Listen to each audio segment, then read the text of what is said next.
हाँ तो प्यारे बच्चे गुड मॉर्निंग। उम्मीद करता हूँ आप सब अच्छे और स्वस्थ होंगे। तो प्यारे बच्चे देखिए, इससे पहले जो भी वीडियो बना था तो ग्रामर का बना था। अब कुछ वीडियो जो है कि हम लिटरेचर का बनाने जा रहे हैं। तो लिटरेचर में बहुत सारी चीजें नहीं मिलेगी। कहानी आप लोग को बेहतरीन तरीके से मैं आपको बता दे रहा हूँ, कहानी के माध्यम से एडजस्ट करने की कोशिश करेंगे। और जैसे ही लिटरेचर खत्म होती है तो तुरंत हम ग्रामर की चीजें आप लोग को देना शुरू कर देंगे। ठीक है प्यारे बच्चे, तो थोड़ा सा ध्यान दीजिएगा।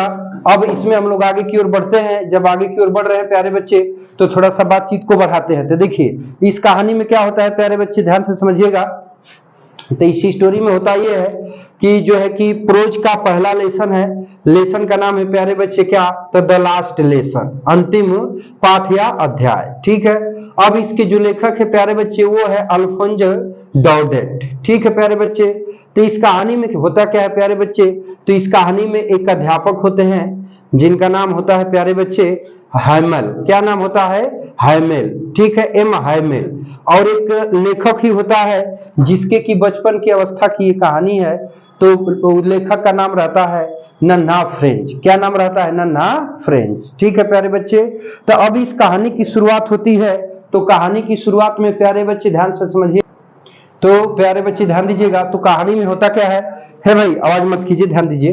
तो कहानी में होता यह है प्यारे बच्चों, जो है कि कहानी में होता यह है कि अब जो लेखक था उसकी बचपन के अवस्था की ये कहानी है। ठीक है, तो लेखक जब बचपन में था बाबू, तो उसके स्कूल में जो है कि अध्यापक ने जो है कि पार्टिसिपल के ऊपर कुछ प्रश्न याद करने के लिए, प्रश्न और उसके संबंधित चीजों को याद करने के लिए दिए थे। ठीक है, अब चूंकि जब यहाँ से लेखक अपने घर आता है तो इसको पार्टिसिपल का प्रारंभिक ज्ञान भी नहीं था। इसको प्रारंभिक ज्ञान भी नहीं था, तो अब ये काफी भयभीत था। उस दिन स्कूल जाना ही नहीं चाहता था, क्योंकि अध्यापक ने कहा था कि अगले दिन जिस दिन स्कूल तुम लोग आओगे उस दिन मैं तुम लोगों से पार्टिसिपल के बारे में प्रश्न पूछूंगा।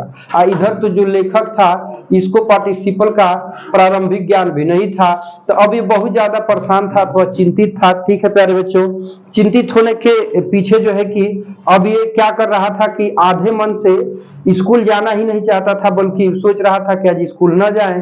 तो क्या हुआ कि आधे मन से स्कूल जाने के लिए जो है कि तैयार होता है। ठीक है, तो अब तैयार होता है, तो चूंकि उस दिन जाने में उसको स्कूल लेट हो जाता है, और जब लेट हो जाता है तो लेट ही निकलता है। तो रास्ते में जाते वक्त इसको जो है कि बाबू जो है कि जिस रास्ते से गुजर के जा रहा था उस रास्ते के आसपास जो है कि सैनिकों की छावनी थी, और वहां पे पुरसिया के सैनिक थे, और सैनिक अपना प्रतिदिन उस रास्ते से अभ्यास करते हुए आते जाते थे।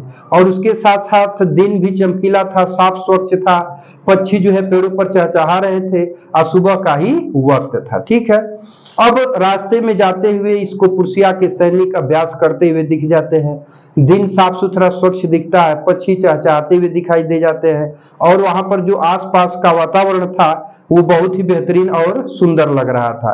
तो अब इधर लेखक जब बचपन की अवस्था में था तो इसको ये लग रहा था कि मुझे जो है कि स्कूल जाकर पढ़ने की अपेक्षा तो रास्ते में इन चीजों का आनंद लेने में ही मजा है। तो लेखक के दिमाग में विचार आता है कि मुझे क्यों ना हम जो है कि आज का दिन स्कूल न जाकर के बल्कि घर से बाहर जाकर किसी अन्य स्थान पर आराम से इत्मीनान से व्यतीत करें। ठीक है, अब वहां जाने के लिए तो चल देता है, लेकिन फिर अपने अंदर के डर या भय को समाप्त करता है और स्कूल के लिए बढ़ जाता है। जब स्कूल के लिए चलता है तो होता क्या है कि उस दिन रविवार का दिन होता है, और रविवार का दिन होने की वजह से प्यारे बच्चे ये जो लेखक जो है, लेखक अपना स्कूल जब जाता है तो सबसे पहले अपना रास्ते से होते हुए गुजरता है तो पहुंचता है स्कूल के सभागार में। सभागार का मतलब कि नोटिस बोर्ड के पास। अब नोटिस बोर्ड के बाद पहुंचता है तो नोटिस बोर्ड के पास देखता है कि काफी बच्चों की भीड़ थी, और काफी मात्रा में वहां जो है कि बच्चे इधर उधर इर्द गिर्द फैले हुए थे। अब नोटिस बोर्ड क्या था, नोटिस बोर्ड को ही बुलेटिन बोर्ड के नाम से जिक्र किया गया है। तो बुलेटिन बोर्ड था क्या, तो बुलेटिन बोर्ड वह बोर्ड था जहां से जो है कि सेना से संबंधित भर्ती या स्कूल से संबंधित भर्ती या कोई नई वैकेंसी आती थी या बच्चों का जो भी बुरे कारनामे होते थे, इन सारी विषयों की जानकारी अथवा सूचनाएं वहीं से जो है कि सभी लोगों को प्राप्त होती थी। ठीक है, अब वहां से चलने के बाद होता ये था बाबू की वहां से जब ये देखता है तो आगे गुजर जाता है, आगे गुजरता है तो आगे बढ़ता है, तो फिर वाक्टर नामक एक लोहार था पास ही में जो अपने सहायक प्रशिक्षु के साथ अखबार पढ़ रहा था। तो अब वो जब इसको देखता है लेखक को अर्थात नन्हे फ्रेंज को, तो कहता है कि ओ बच्चे इतनी भी जल्दी क्या है, अभी तो स्कूल पहुंचने के लिए तुम्हारे पास बहुत ज्यादा समय है। समझ आ रही है कहानी? तो अब इसको लगता है कि नहीं, जो लोहार है ये मेरा मजाक बना रहा है, ऐसा कुछ रियलिटी नहीं है। ठीक है, तो अभी उसकी बात को नजरअंदाज कर देता है और आगे की ओर बढ़ जाता है। तो अब बढ़ते हुए अभी जब आगे पहुंचता है तो देखता है तो पूरे विद्यालय में एकदम चुप्पी अथवा खामोशी थी, जिस तरह से रविवार के दिन बच्चे खामोश अथवा चुप होते हैं। ठीक है, तो अब थोड़ा सा और आगे बढ़ता है तो अपने दिमाग में विचार बनाता है कि मैं जाऊंगा, और अभी तो अभी स्कूल शुरुआत हुआ है, तो इसमें लड़के अपना डेस्क का मेजों का इधर उधर खींचा जाना, शोर शराबा होना, बच्चों का जोर जोर से पाठ को चिल्ला करके दोहराया जाना, पढ़ाना इत्यादि चीजों के बीच में ही मैं जाऊंगा, एक छलांग लगाऊंगा और जाकर के अपने मेज पर बैठ जाऊंगा, मुझे कोई देख नहीं पाएगा, सबकी नजरों से बच जाऊंगा। अब परंतु ऐसा कहानी में होता नहीं है। ठीक है, जब जाता है तो बिल्कुल क्लास में शांति, खामोशी, एकदम चुप्पी होती है। जैसे ही प्रवेश करता है जाकर के, तो जो अध्यापक देखता है तो अध्यापक जो है अपना बाह में अपना रोल का डंडा दबाए कमरे में ही लेफ्ट राइट जो है कि इधर उधर चल रहे थे। तो अब वो कहने लगते हैं कि आओ नन्हे फ्रेंड जो है कि आओ, हम तुम्हारे बिना ही पाठ को शुरू करने जा रहे थे। तो अब ये सोच रहा था नन्हा फ्रेंड यानी लेखक कि मुझे कोई देखेगा नहीं, मैं स्वयं से मतलब गुप्त रूप से जाऊंगा और वहां पर बैठ जाऊंगा, मुझे कोई जान नहीं पाएगा। लेकिन परंतु ऐसा होता नहीं है। लेखक जो है कि तुरंत ही इसको देख ले, लेखक कह रहा हूं, सॉरी प्यारे बच्चों, अध्यापक जो है कि इसको देख लेता है लेखक को। लेखक जो है अपने आप को शर्मिंदा महसूस करता है, बच्चों के बीच में ही इसको दरवाजा खोलना पड़ता है और जा करके अपने जगह पर बैठना पड़ता है। परंतु जैसे ही वहां पर घुसता है क्लासरूम में तो देखता है कि मतलब कि पूरा कमरा भरा हुआ था और पीछे के वे डेस्क जो कि सदा खाली रहा करते थे, उस दिन वे डेस्क भी भरे हुए थे। अर्थात उस दिन क्या था कि पूरे क्लास के जो पीछे के डेस्क, अभी हमने बोला ना कि खाली रहा करते थे, वे डेस्क भी भरे हुए थे। ठीक है, अब इसको जब पीछे डेस्क भरे हुए थे तो उस पर देखा कि गांव के कुछ जो है कि सम्मानित रिटायर लोग थे, जिसे भूतपूर्व मेयर थे, भूतपूर्व पोस्ट मास्टर थे और अन्य पदों पर आसीन बहुत सारे लोग आकर के उन डेस्कों पर बैठे हुए थे। ठीक है, अब पिछले डेस्कों की ओर जब देखता है तो भूतपूर्व लोग, रिटायर लोग या सेवानिवृत्त लोग तो थे ही, साथ में एक बूढ़े ओल्ड हाउसर थे जो कि अपनी पुरानी बालपोथी लाए थे और बालपोथी को उतार करके उन्होंने जो है कि मेज पर रख दिया था और चश्मा लगाते थे तो चश्मा को अपनी बालपोथी के ऊपर रखा हुआ था। ठीक है, अब ऊपर रखने के बाद जो है कि तब इसको कुछ ना कुछ, अब उसके साथ साथ जब ये देखता है तो जो प्यारे बच्चे वो होते हैं कौन, जो अध्यापक एम हेमेल होते हैं, तो वो उस दिन जो है कि नए कपड़े व नए पोशाक में दिखते हैं और उन कपड़ों को वो पुरस्कार वाले दिन या फिर किसी उत्सव या फंक्शन में ही पहनकर आया करते थे। उन्हीं कपड़ों को उस दिन पहन करके वो आए हुए थे। अब इससे लेखक के दिमाग में ये विचार आ जाता है कि नहीं, आज तो कुछ अलग है, तभी ये रविवारी अथवा इस तरह के कपड़े पहनकर आए हुए हैं। अब जब इतना होता है, जैसे ही क्लास में बैठता है तो चुप्पी, खामोशी, शांति थी, तो तुरंत ही उसी वक्त जो है कि अध्यापक कहते हैं एम हेमेल कि बच्चों देखो, आज मैं जो तुम लोग को पढ़ाने जा रहा हूं यह जो है कि फ्रेंच भाषा का अंतिम पाठ या अध्याय है। आज के बाद अब अल्सास और लारेन के स्कूलों में जो है कि जर्मन भाषा पढ़ाई जाएगी और जर्मन भाषा के नए अध्यापक कल से आ जाएंगे। जब इतनी बात सुनता है लेखक अपने बचपन की अवस्था में, तो उसको ये शब्द बिजली के करंट जैसे लगते हैं और अपने आप से उसको बहुत ही कष्ट एक तरह से हो रहा था और ग्लानि भी हो रही थी। ठीक है प्यारे बच्चे, तो इतनी बात होने के बाद अब लेखक के दिमाग में, हाँ तो प्यारे बच्चे ध्यान दीजिएगा, तो जब लेखक जैसे ही इतनी बातों को कहता है कि देखो बच्चों, आज मैं तुम लोगों को जो पढ़ाने जा रहा हूं यह फ्रांसीसी भाषा का अंतिम पाठ अथवा अध्याय है, तो इतना सुनने के बाद लेखक को ये बात बिजली के करंट से लगने लगता है। समझ में आ रही है बात? तो अब होता ये है कि अब लेखक जो है कि सोचना शुरू कर देता है।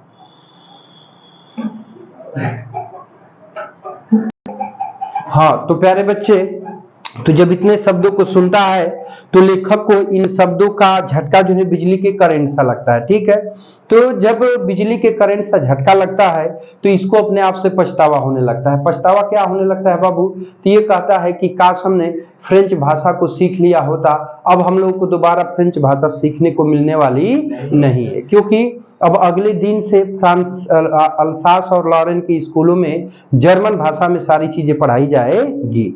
चूंकि जो फ्रेंच भाषा थी वहाँ की लोकल और स्थानीय भाषा थी। ठीक है, तो भाई देखिए, आपको लोकल स्थानीय भाषा का ज्ञान होना बहुत ही आवश्यक होता है। तो ये होता क्या था कि जब ये स्कूल पढ़ने जाता था ना बाबू, तो होता ये था कि कभी मछलियों के अंडे ढूंढने चला जाता था लेखक बचपन में, कभी सात पर फिसलने चला जाता था, तो कभी बच्चों के साथ खेलने चला जाता था। ठीक है, अध्यापक भी ऐसे थे कि कभी जो है कि बाबू मछली पकड़ने चले जाते थे, कभी लड़कों को, नन्हे फ्रेंच को यानी लेखक को फूलों में पानी देने के लिए भेज देते थे, तो कभी छुट्टियां कर देते थे। तो ऐसे करके वो अध्यापक ने भी नहीं पढ़ाया और इसने भी पढ़ा नहीं। तो जैसे ही इसने सुना कि अब आज के बाद फ्रांसीसी भाषा नहीं पढ़ाई जाएगी, तो इसको इस बात का जो है कि बहुत ही कष्ट होता है। ठीक है, कष्ट होता है। तो अब जो है कि सारी चीजें निगेटिव होने लगती है। तो अब अध्यापक कहता है कि नहीं देखो, अब मैं तुम लोग को पढ़ाने जा रहा हूं। तो अध्यापक वहां पर पढ़ाना शुरू करता है। प्यारे बच्चे, पढ़ाना शुरू करता है तो अब वहां पर होता ये है कि जैसे ही अध्यापक पढ़ाना शुरू करता है, ठीक है, तो ये लोग बहुत ध्यानपूर्वक उन सारी चीजों को सुनने लगते हैं। ठीक है, अब उस समय जो है कि अब शुरू करते हैं पार्टिसिपल के नियम को। तो पार्टिसिपल के नियम को बताना शुरू करता है अध्यापक। प्यारे बच्चों, तो पार्टिसिपल के नियम को बताता है। तब उस दिन इतना मेहनत से अध्यापक भी पढ़ाता है अथवा बताता है कि उतना मेहनत से उससे पहले उसने कभी बताया ही नहीं था, इतना शालीनता से, बेहतरीन तरीका से।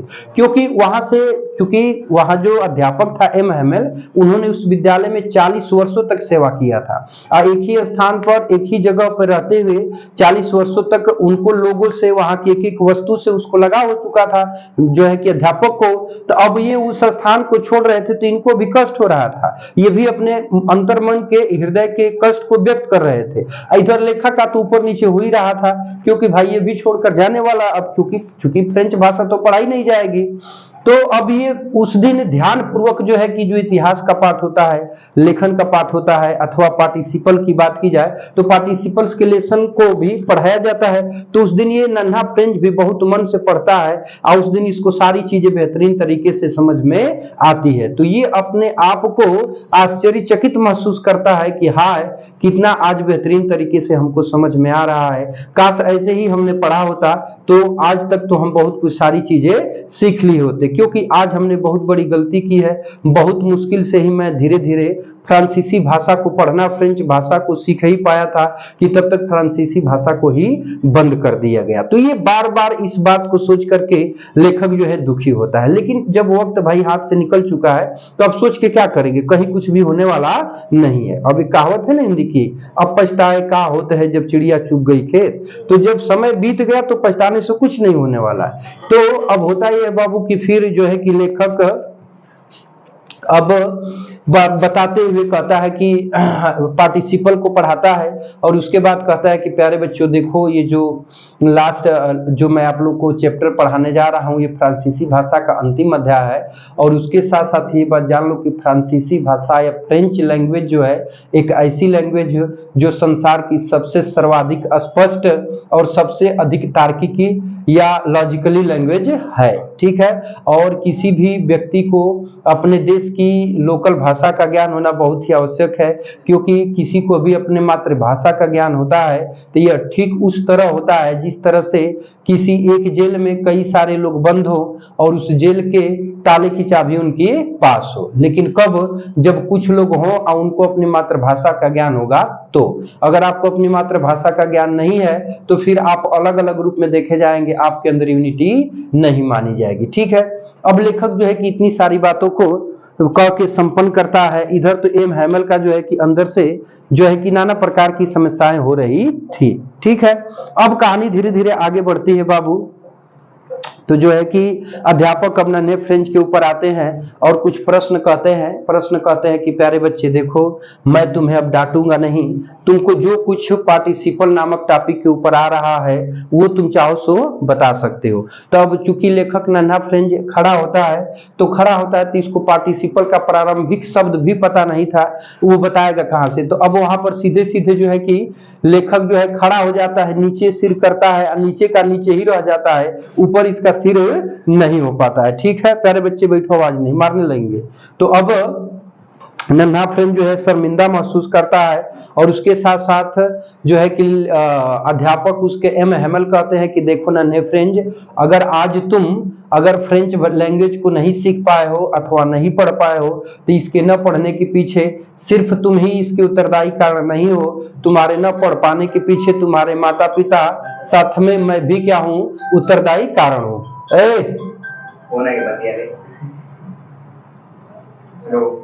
तो अब ये सब स्थितियां होने के बाद अब होता ये है बाबू कि अब वहां पर जो है कि तुरंत ही अब नन्हा फ्रेंच अपने आप को शर्मिंदा महसूस कर रहा होता है। तो अब अध्यापक अपनी तरफ से कहते हैं कि देखो, तुम अगर आज नहीं पढ़ पाए हो तो इसके पीछे ऐसा नहीं है कि तुम ही इसके उत्तरदायी कारण हो।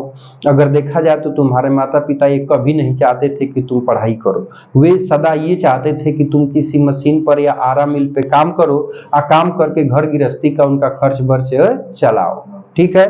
वो तो मेरी देन है कि तुमको जो है कि मैंने किस किस तरह से तुम्हारे माँ बाप को समझा करके कंप्रोमाइज करके तुम्हारा पढ़ाई लिखाई की तरफ थोड़ा बहुत रुख किया। अब कहते हैं कि अब वो तो माँ बाप नहीं चाहते थे, लेकिन साथ में अब अगर तुम आज इस भाषा को नहीं सीख पाए हो अथवा तुमको आज इस भाषा का संकोच अथवा पश्चाताप हो रहा है तो इसके पीछे उत्तरदायी कारण मैं भी हूँ, क्योंकि मैंने भी तुम लोगों के करियर के साथ गलत किया है। क्योंकि जब भी मैं मछली पकड़ने जाता था तो मैं अक्सर छुट्टी कर दिया करता था, और जब मैं पढ़ाता भी था तो मैं तुम लोगों को कभी फूल में पानी देने, कभी जो है कि साफ सफाई करने, मतलब विभिन्न प्रकार के भिन्न भिन्न कार्यों के लिए तुम लोगों को मैं भेज दिया करता था। तो ऐसा नहीं है कि इसके पीछे उत्तरदायी कारण सिर्फ मैं ही हूँ, तुम लोग भी इसके पीछे। तो होता ये है बाबू कहानी में कि अब जो है कि बात आगे बढ़ती है तो अब इसको और भी पछतावा होने लगता है, क्योंकि उस दिन अब जो है कि तो भाई चूंकि अध्यापक का भी दोस्त था, ऐसा बात नहीं था, उधर से लेखक भी अपनी गलती जो है, लेखक जब बचपन की अवस्था में था तो जब भी क्लास में पढ़ाया जाता था तो अक्सर लेखक भी पक्षियों के अंडे ढूंढने चला जाता था, सार पर फिसलने चला जाता था, बच्चों के संग में खेलने चला जाता था, नाना प्रकार के कार्यों को करने चला जाता था। उन दिनों गंभीर नहीं था अपने पाठ्य पुस्तक अथवा अपने पढ़ाई को लेकर, लेकिन जब वक्त निकल जाता है, जब इसे लगता है कि नहीं कल से जर्मन भाषा अब नहीं पढ़ाई जाएगी, तो उस दिन वो गंभीर होता है। तो भाई जब समय हाथ से छूट चुका है तो पछताने से कुछ नहीं होने वाला है, जो समय है उसी में जो कुछ करना है सो करना है। अब होता यह है बाबू कि इतना चीजें कहने के बाद एम हैमल जो है कि बाबू अब सारी चीजों को बातचीत को आगे बढ़ाते हुए अब जो है कि और भी बातों को कहते हैं कि जो है कि अब होता क्या है कि ये छोटे छोटे बच्चों के लिए लेखन की लिखने वाली कापी लाए थे, जिन कापियों के पहले पेज के ऊपर, जिसको दफ्ती या कवर बोलते हैं, उस कवर पर गोलाकार आकृति में, वक्राकार आकृति में बाबू झंडा बने हुए थे, जिन पर लिखा था फ्रांस जिंदाबाद, ऐसे करके आकृतियां बनी हुई थी। और वो आकृतियां इस तरह की लगी थी जैसे किसी मेज या डेस्क पर ऊपर से झंडा ऐसे गाड़ के लहरा दिया जाता है, इस तरह की आकृति में वो सारे फ्लैग दिखाई दे रहे थे। अब वो छोटे बच्चों के लिए थे, तो छोटे बच्चे को सारी कापियां दे दी गई, बच्चों ने उस पर लेखन का काम किया और सभी बच्चे जो है कि अपने काम में बिजी और मस्त थे। ठीक है, अब इतना मतलब कि वहां पे बाबू शांति थी कि पूछिए नहीं, छोटे बच्चे चित्र बना रहे थे, मछली का कांटा बना रहे थे, सारी चीजें वहां पर चल रही थी। इधर बड़े बच्चे भी अपने पढ़ाई लिखाई के कामों में लगे हुए थे। ठीक है, यानी कुल मिला के सभी लोग व्यस्त थे। एक अचानक से भौरा उड़कर आ गया तो भौरे की आवाज भी सुनाई दे रही थी। बच्चे यदि पेंसिल से कुछ लिख भी रहे थे तो बच्चों के पेंसिल से लिखने की आवाज भी सुनाई दे रही थी। तब तक उसी बीच में जो है कि छत के क्लासरूम के छत के ऊपर कबूतर आके बैठ जाते हैं, कबूतर गुटुर गु करते हैं तो उनकी आवाज भी स्पष्ट रूप से सुनाई देती है। अब इतना शांति का माहौल था कि लेखक कहता है कि इतना शांति का माहौल था कि मानो जैसे एम हैमेल उस दिन कबूतरों को भी फ्रांसीसी भाषा सिखाएंगे। इतना शांति से और इतना सख्ती से उस दिन वो पढ़ा रहे थे। क्यों? क्योंकि चूंकि अंतिम दिन था और अगले ही दिन उसी दिन उनको रिटायर होना था, इस बात के कष्ट से वो अपना काम जिम्मेदारी के साथ वहां पर सुना रहे, लड़कों के साथ पढ़ा रहे थे। ठीक है, अब कह रहा है लेखक कि जब भी मैं कुर्सी से और अपने मेज से बैठे हुए ऊपर की ओर देखता था, ठीक है, तो जो थे बेचारे अध्यापक थे वो हमेशा मतलब कि मायूस अथवा चिंतित दिखाई देते थे। अब इतना मायूस अथवा चिंतित दिखाई देते थे कि उतना मायूस और चिंतित मैंने उनको इससे पहले उनके जीवन में मैंने उनको नहीं देखा था। ठीक है, तो इतनी बातें तो हो जाती है। अब जो है कि उसी में प्यारे बच्चे, आवाज नहीं जी, आवाज नहीं भाई, कहानी का ट्विस्ट खत्म हो जाएगा। ठीक है, अब वो मतलब कुर्सी से बैठे बैठे खिड़की से बाहर देख रहे थे। खिड़की से बाहर देखने में जो है कि सारी चीजों को, एक एक वस्तु को ऐसे देख रहे थे मानो जैसे अपने मन मस्तिष्क में एक एक वस्तु को बैठा लेना सदा के लिए चाहते थे कि यादों के रूप में इन सारी वस्तुओं को हम बैठा ले। तो बाबू जब आए तो उसमें कुछ खास नहीं था, डेस्क मेज था और क्लासरूम थी और बाहर एक छोटा सा बगीचा था। लेकिन अब वो बगीचा बड़ा हो चुका था, उसमें बेल की एक पेड़ लगी थी, बेल और हुपवाइन की पेड़ थी। तो हुपवाइन की पेड़ लंबी होकर के धीरे धीरे खिड़की से होते हुए जा करके छत पर पहुंच गई थी। अब छत पर पहुंच गई थी तो हुआ ये कि अब उसके साथ साथ और भी सारी जो बगीचा था उनकी आंखों के सामने ही था। जो डेस्क बेंच थे उनमें थोड़ा सा परिवर्तन आ गया था। परिवर्तन ये आ गया था बच्चों कि वो घिस करके पहले से और अधिक चमकीला हो चुके थे। परिवर्तन सिर्फ यही आ गया था। ठीक है, अब इसके बाद होता ये है कि अब इधर बेचारे अपना कुर्सी पर बैठे रहते हैं, तब तक ऊपर से उनकी बहन जो है कि क्या होता है बाबू की अपना सामान पैक करती रहती हैं संदूक में। तो सामान के पैक करने की आवाज एम हैमल अध्यापक को सुनाई दे देती है। इस आवाज को सुनकर उनका हृदय पहले से और भी कुंठित हो जाता है। जब हृदय कुंठित हो जाता है तो ये और दुखी हो जाते हैं। दुखी होने के बाद अब जो है कि अपना जो पढ़ाने का काम था उस पढ़ाने के काम में जो है कि इतिहास का काम, इतिहास का पाठ होता है, फिर बच्चों के लेखन का काम होता है। इसके बाद ये सारी चीजें समाप्त हो जाती हैं तो छोटे छोटे बच्चे आपस में बा बी बे बू करते हैं। उन बच्चों के साथ साथ जो है कि बूढ़ा हाउसर था वो भी छोटे बच्चों के साथ बा बी बे बू करता है। क्योंकि अक्सर आपने सुना होगा कि व्यक्ति जब बूढ़ा होता है तो उसकी बच्चों जैसी बुद्धि हो जाती है। ठीक है, तो अब ये भी बच्चों के साथ अपना क्या किया था कि पुरानी वाली जो बाल पोथी लाया था उस बाल पोथी को आगे डेस्क पर रख दिया था, उस डेस्क के ऊपर चश्मे को रखा था और वहां बच्चे तो सिसक सिसक कर रो ही रहे थे लेकिन साथ में बूढ़ा हाउसर भी रो रहा था। अब ऐसा क्यों था? क्योंकि उस दिन अंतिम दिन था और सभी लोग जो है कि उस अध्यापक एम हैमेल के विदाई यानी उसके रिटायर्ड के दिन उसके सम्मान में वहां उपस्थित हुए थे।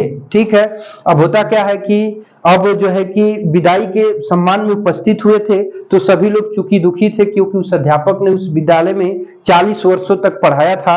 तो भाई उसको वहां के गांव के लोगों से, उस स्थान के लोगों से, स्कूल के एक एक वस्तु से लेखक को जो है कि बहुत, अध्यापक को बहुत ही लगाव हो चुका था। इस कारण जो है कि सभी लोग दुखित थे। अब होता क्या है कि इसी बीच जो है कि एंजुलस नामक प्रार्थना की घंटी बजती है, ठीक है, और उधर से पुरसिया के सैनिक ड्रिल से अपना अभ्यास करते हुए वापस आते हुए सुनाई दिए, जिनकी की आवाज को, मतलब कि तुरही की आवाज को अब चाहे तो खिड़कियों के आते हुए सुनाई दे सकती थी।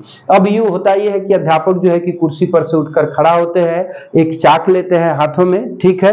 चाक लेने के बाद बाबू कुछ वो बोलना चाहते थे परंतु बोल नहीं पाते हैं, धीरे धीरे उनका गला अवरुद्ध होने लगता है, परंतु चाक हाथ में लिए होते हैं तो उस चाक की सहायता से जाते हैं और बोर्ड पर लिखते हैं वाया ला फ्रांस, यानी फ्रांस जिंदाबाद, ठीक है। फिर वे रुक जाते हैं और अपना सिर दीवार के सहारे रोकते हैं, और दीवार के सहारे रोकने के बाद बाबू जो है कि फिर कुर्सी पर बैठ जाते हैं और इशारा करते हुए कहते हैं कि द स्कूल वाज डिसमिस्ड, यानी स्कूल की छुट्टी हो चुकी है, यदि आप लोग चाहें तो जा सकते हैं, और सभी बच्चे वहां से निकल जाते हैं। और कहानी पर प्यारे बच्चों, कहानी में यहीं पे समाप्त हो जाती है, कहानी का अंत हो जाता है।